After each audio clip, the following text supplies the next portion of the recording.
This is Paul Braren here at VMworld 2017 again, coming to you the Veeam booth, and I do know Michael White a little bit. I just met Joe Lareau from HyTrust. Did I say your name right? Yes. Hi, this is Joe Lareau. All right, sorry, yanking the mic there.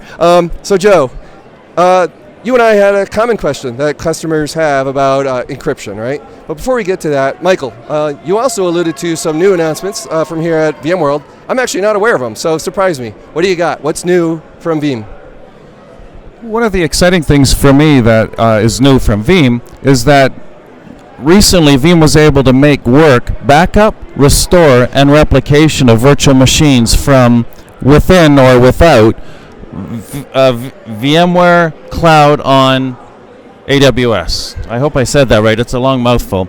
But yeah, we'll be delivering those patch bits or whatever you want to call it in about a month's time in Update 3. But we can actually replicate into VMC or out of VMC or inside VMC as well as backup and restore virtual machines.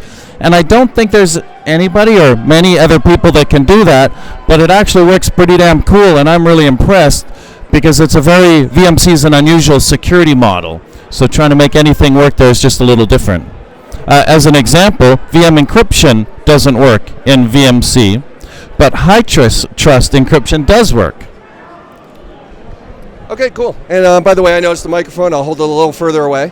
So for the following question, Joe, you and I had a question. You want to go ahead and phrase that question about encryption? Yes. So with HyTrust, You can hold the mic for a second. Sure. So with HyTrust offering the key management, many customers, in fact, I've had probably 10 customers here just this afternoon ask me, we're running vSphere, vCenter 6.5. We want to run either vSphere encryption or vSAN encryption, but they don't really have a good knowledge of what's going to happen to my backup strategy. So that's why we're here asking you about customers who use vSAN encryption.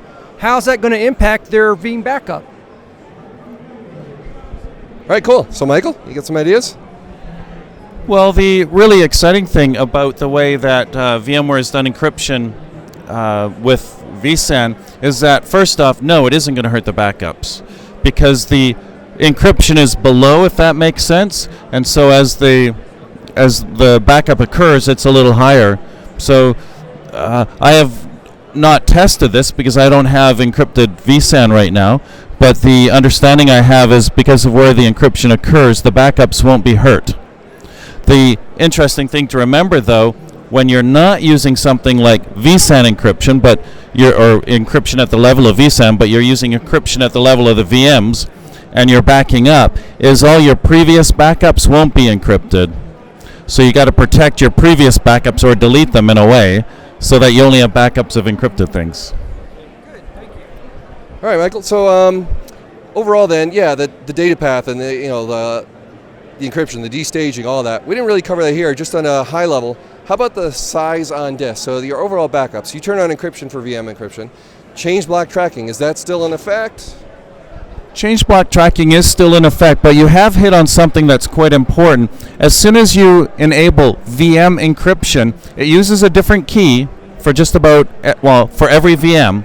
And what that means is dedupe on a deduple appliance just does not work. So your backup individually doesn't change in size, but because dedupe doesn't work, your repository will change in size.